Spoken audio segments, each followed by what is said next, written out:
I was around 7 years old when this happened, so my memory of it is rather hazy. My room had its own floor in my previous residence. The space was never intended to serve as a bedroom. It was more like an annex to a closet or the attic. Our house's previous owners turned it into a playroom for their girls. A massive closet door connected my room to the attic. You had to ascend a flight of wooden stairs to reach the closet because it was on an upper level.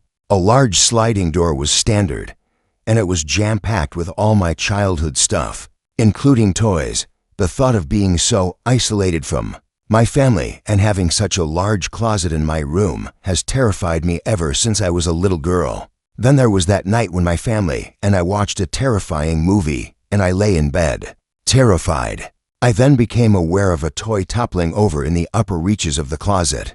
Running to my parents' room, I leaped out of bed. No one was hiding in my closet, they assured me. Because they could tell I was really scared, they gave me their room for the night. I was about to forget about it until I heard it again the following night. There was a tumultuous explosion in the closet, like if a box of Legos had exploded. I hurried back to my parents' room to inform them once more. My father's patience was becoming thin, and he reluctantly consented to let me sleep in their room once more. My mom and I looked in the closet the following day, and sure enough, there it was. Expelled from their container, a mound of Legos rested on the floor. I was convinced this proved someone had been in my closet, but my mom reassured me it was just a fallen object. My dad put a lock on his door that night. He complained that my antics were becoming old. That night, I woke up multiple times. As I lay there, soundless, my mind racing like a little child, I awaited any further noise to emerge from the closet. Approximately 1 hour had passed prior to the event in question. The stillness was shattered, the forceful rolling open of the closet door. A person stood at my closet door, lit up by the moonlight streaming through my window.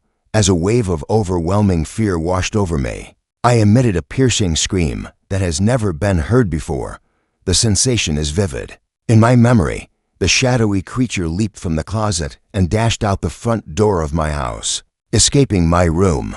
Incredulous, my mom sprinted to my room while my dad hurried downstairs in an unsuccessful attempt to apprehend the assailant. Nobody was ever able to apprehend the man. The Louisiana tour was a field trip that I participated in while in 8th grade. Its primary route was in South Louisiana, where it stopped at several landmarks. Myrtle's Plantation, widely regarded as one of the nation's most haunted locations, was among the places we visited. We were standing in a room with the rest of the tour group while our guide was narrating a story, but there are many more. What it was, I cannot recall. While I stand there, I perceive what seems like a pianist striking a key. I began to search for its origin after hearing it a few times. A piano kept playing, even though I couldn't see it, so I turned to my companions standing close by to see whether they had picked up on the sound, even though they denied it. I kept hearing it and eventually realized that they had to have heard it. They believed I was insane. As a result, I resumed scanning the room. A woman was the only one whose gaze strayed from the tour guide. With a curious expression on her face, she grabbed my gaze and gestured towards me before pointing to her ear. Nodding, I understood she was asking if I had heard it as well. Here the tour guide begins to narrate a tale of a fallen soldier who played the piano, and whose ghostly piano music has been heard by many visitors. Honestly, I was at a loss for words. Frankly, I'm not sure anymore. During our conversation as we were exiting the room, the woman confirmed that she had also heard the sound, but that her husband and son had been asleep. When my buddies and I were making up ghost stories, it was right before Halloween. A friend of mine mentioned that she was planning to share a tale about the first date of her parents. Since the narrative was based on reality, she claimed she disliked recounting it. Yet we encouraged her to continue.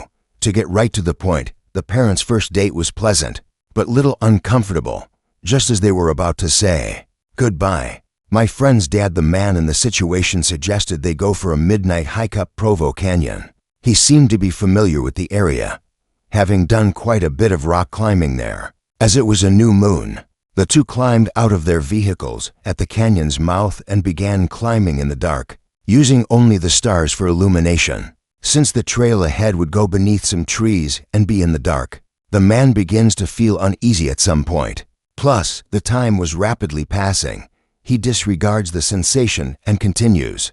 The man's sensation returned a minute later, but he chose to disregard it once more. He began to make his way into the woods when, in the center of the path, his foot struck something soft. Unfortunately, it was too dark to see what it was, and the sensation resurfaced with a vengeance. Rather than investigate, he and the woman decided to run away. Even though they had been married for a while, during an interview with serial killer Ted Bundy, they saw him discuss the night he had lured a girl into Provo Canyon and had just murdered her when he heard footsteps approaching on the trail. The question had asked him to describe the time he felt the most threatened by being caught. He detailed how he ducked into the trees at the last possible second, only to see a man go past the corpse before turning around and leaving. If you're an idiot like me who puts off doing your essays until the last minute, you can use my school's library till 2 in the morning. Most of the volumes are located in the basement area called the stacks, and the structure is very tiny overall. As a fast overview, the main stairs lead down to the stacks. There is a room with vending machines, and there is a lengthy hallway with 4 entrances to the stacks, across the hall from each other. In the stacks, you'll find 2 enormous rooms, crammed with bookcases and study desks. Last year at roughly 11 o'clock, I was there. In order to avoid repeatedly going upstairs and downstairs, I worked on the essay in one of the study desks located in the stacks, because it required a lot of research. After what felt like an eternity, I was the only one left in the office, except from a young man who was working a few desks down from me. By this stage, I had completely lost consciousness. There was little time until it was due, because my lesson was at 8 in the morning, and I was feeling a bit anxious. At the opposite end of the room, I could hear someone whipping through a book at a high speed, which irritated me much. They persisted, so I decided to disregard them for a bit, figuring they would go away on their own. I finally had enough after 5 minutes and started to go over to tell them to stop. I managed to make it across the room 3 times before it abruptly ends. As soon as I sat down again, the sound of the pages turning resumed, but only for about 10 minutes. Loads just louder, as if they had snatched a massive book that time. As the boy's anger grew, he got to his feet and began to search the bookshelves for them. I stood up and began to survey the area alongside him as it persisted. He began to approach it as the sound grew increasingly audible and its source became more apparent. I was positioned across from him on the opposite side of the bookcases.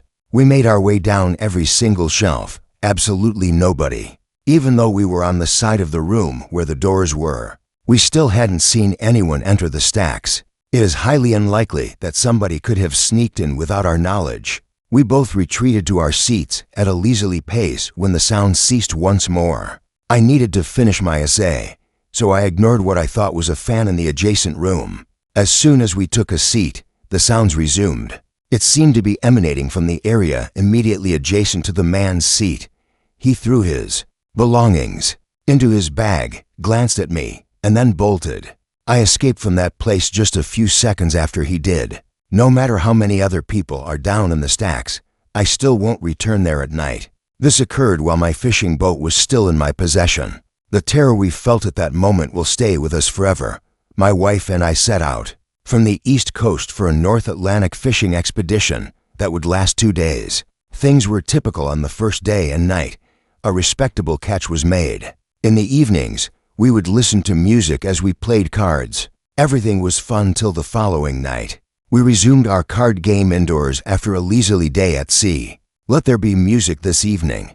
We suddenly became aware of the rumble of a boat's engine. We bolted outdoors and saw a guy helming a beat-up old speedboat that had no lights on. Shortly before our bow, he came to a complete halt. The guy was in his middle years. He wore a baseball cap and a beard. To see whether he required assistance, I approached him from a closer distance. If we had any extra gas, he wanted to know. I informed him we didn't and offered my apologies. I offered to give the man a lift back to shore and inquired as to whether he was running short on gas, but he turned me down. There was an uncomfortable hush as my wife and I questioned, Why he had to beg for gas when he insisted he had plenty. I could only see through the deck light at the bow of our boat, and the stillness began to unsettle my wife and me, largely due to his expressionless stare. Beyond it, the world was shrouded in shadows. At long last, the man spoke out and inquired as to whether or not we had a successful catch that day. As nice as I could be, I informed him that we didn't, despite the strange and unsettling nature of the scenario. I wanted to know how the man was navigating the night, but all he could muster was a chuckle, as if I had cracked a joke. His last words to us were, "Nice meeting you folks," so I assumed he misheard me. Then he swung around in his tiny speedboat. He disappeared into the pitch blackness that encircled us. It was really unnerving for both my wife and me. I asked my wife, and she said she was worried he was planning to rob us. As a fisherman, you constantly meet and chat with other fishermen and sailors, but I sensed that something was strange about that man. I turned down our lights and sailed northward to ensure the man couldn't locate us again, because we were both quite uneasy about his behavior, and the fact that he approached us so late at night, so far from the beach, alone, in that small speedboat. Just say I'm paranoid. A little later that night, at about 2 in the morning, my wife let out a terrible and deafening scream that roused me from my slumber. Suddenly, I snapped out of my slumber and noticed a man standing by our bed's edge. As soon as I sprung out of bed, I dove towards the man, but he had already bolted from the cabin. Once again, I became aware of the sound of a motorboat starting up and swiftly vanishing into the night. That night, we returned to shore and promptly reported the man. Needless to say, the subject was completely forgotten.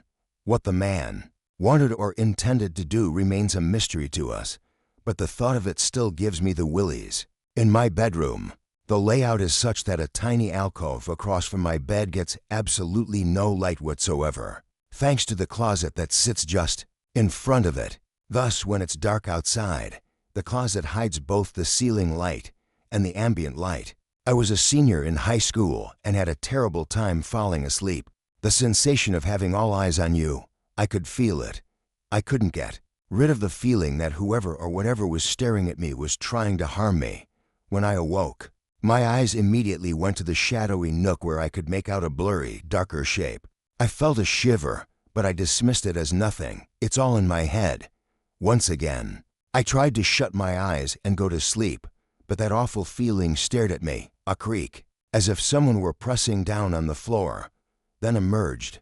When I opened them again, the shadowy figure had moved to the other corner. My entire being went into overdrive, and I hid behind my cover and pillow, sobbing my way to sleep in the vain hope that the monster wouldn't get any closer.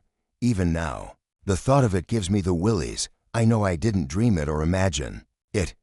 That camping trip was a first for my whole family. In that instant, I was 18 years old.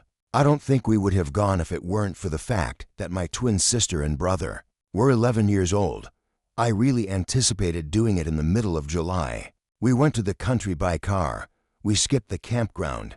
A little area in the woods was our destination after my dad parked the car on the side of a peaceful road, and we hiked for almost a mile. Both of our tents were set up. My parents and my siblings and I each have our own.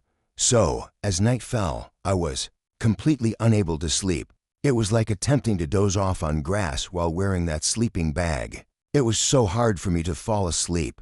Hours passed as I whirled around in an attempt to find a comfortable position. By that point, my younger siblings had been fast asleep. Before long, I could make out the sound of the tent's zipper lowering. As I raised my eyes to see, I beheld a figure peering into the tent. Who was that? I couldn't tell. "Hey, Papa," I whispered. Regardless of who it was, they took their head out of the tent. "Hey, Papa," I raised my voice. Regardless of who it was, they whisked past the tent, leaving the zipper undone.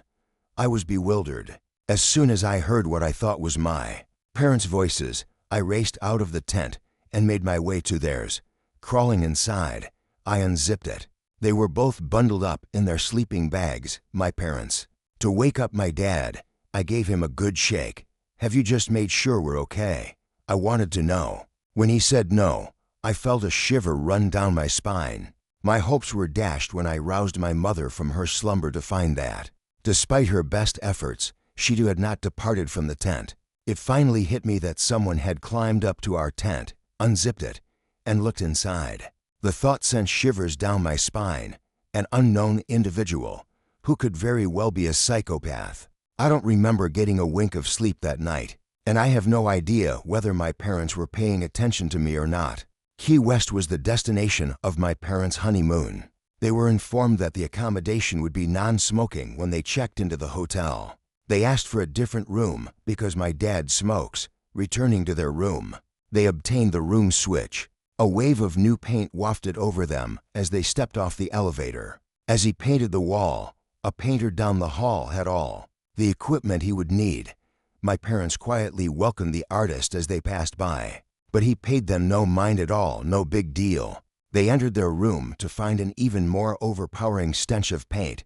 It was intolerably awful. Consequently, they made plans to switch rooms at the front desk. The attendant was bewildered as they described the problem, but she eventually consented to switch rooms despite the fact that the floor in question wasn't supposed to be painted that day. When my folks returned to their floor to collect their bags, the painter is nowhere to be found. Within 10 minutes, everything had been swept and disposed of, and the stench of anguish had subsided entirely. My folks were starting to panic out, but they didn't give it much thought before retiring to their new bedroom. As they make their way to breakfast the following morning, they happen to overhear a tour guide chatting with a group. Upon hearing, the guide named the floor where they were initially intended to remain. My folks couldn't help but tune in. It would appear that a painter once died after tripping down the elevator shaft while working on that floor. Although my parents typically do not believe in the supernatural, they were quite frightened by this unexplained occurrence, even though this happened to my cousin and not to me. The thought of it gives me the willies. Every word of this narrative rings true. Round 1 in the morning on a Friday night, my cousin Nicky was chatting with his girlfriend Sam on Skype. She wanted him to spend the night, but he was hesitant to make the late drive. Nicky saw Sam's closet door open a little as they were talking. Sammy whirled around to face the closet after Nicky pointed it out. In the end, they both chose to disregard it. We had been talking for at least half an hour when the closet door started to creep open even further. When Nicky saw it again, she informed Sam that her younger brother was probably hiding in the closet. She flatly denied it and instead blamed the drafty conditions on the fact that the window was ajar. After waiting for the door to the closet to open all the way, someone emerged from the room and left Sam's bedroom approximately 30 minutes later. Sam appeared oblivious. However, Nicky was stunned by what he had just witnessed. After he revealed that her younger brother was hidden in her wardrobe, Nicky was frightened by what she had to say next. On that particular night, she was home alone. She informed him. Suddenly, Nicky began yelling at the screen, threatening to rush over as soon as he could if she didn't lock her door and contact the authorities. When Sam turned around, she found the closet door wide open, and she began to comprehend the scenario. A scream that sent shivers down her spine escaped her as she sprinted to her doorway. Prior to locking and slamming the door, while simultaneously contacting the authorities, Nicky sped over. Upon arriving, he noticed that the front door was ajar, prompting him to dash into Sam's bedroom. He informed her it was him who knocked, but she still wouldn't answer. Upon the arrival of the authorities, they forcefully opened the door and discovered her huddled in the corner, visibly shaken. When she went to the police, she explained that she had seen someone standing in her doorway before closing it. A storm rolled in on the gloomy night. That was my favorite kind of storm. A rumble of thunder and lightning. It followed that I would watch movies far into the night. My dad wasn't home that night, even though I lived with him. He was putting in late hours. After what felt like an eternity watching Forrest Gump, I figured 2 in the morning would be a decent time to hit the hay. Thunderstorms were my favorite times to go to sleep. Just listening to it was a pleasure. All of a sudden, though, somebody or something slammed on my window. It wasn't the sound of rain on the window, but I lowered my head in defiance. Since it was such a massive storm, however, the sound of something striking the window returns a few seconds later. The sound was this time fake to seem like a boulder crashing on the window. I felt my pulse quicken. My dad wouldn't be the one. If something went wrong, he would give a call. The window takes yet another bashing. I couldn't tear my eyes away from my bed. Despite my reluctance, I had to glance out the window since I knew someone outside could see me from where I was perched. I had just disarmed the television. The intense light could have been seen to them via the open window. I figured they would go gone if I did nothing about it. The window took a series of hits from rocks. It was quickening its pace. I noticed a truck's engine rumbling down the street as the rain began to subside.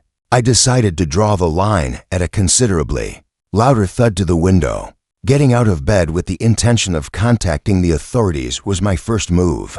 On my way to the phone, I sprinted down the stairs, but as I passed the front entrance, an unexpected sight caught my eye. Something through the top-mounted glass door window. A smiling face appeared on the screen as someone looked through to me. I hurriedly made my way to the kitchen and dialed 911. "And cop is supposedly close by and will arrive soon," according to them. Someone at the door began toying with the knob and then pounded on it in an attempt to pry it open. As a precaution, I snatched a knife and screamed that the cops were on their way before hurriedly making my way upstairs to my room. The pounding on the door ceased and the rocks stopped pelting my window after approximately 1 minute. I distinctly heard the truck pull away, but I still lacked the courage to peer out the window. A little while after that, I noticed a police siren outside, and then the doorbell started ringing. I gave the officer a rundown of everything.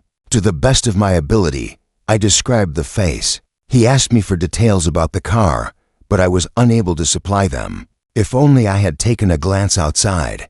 For some reason, I still feel bad about skimming it. The police could never gather enough evidence to apprehend these individuals. They might have intended to plunder my house, but I can't be sure.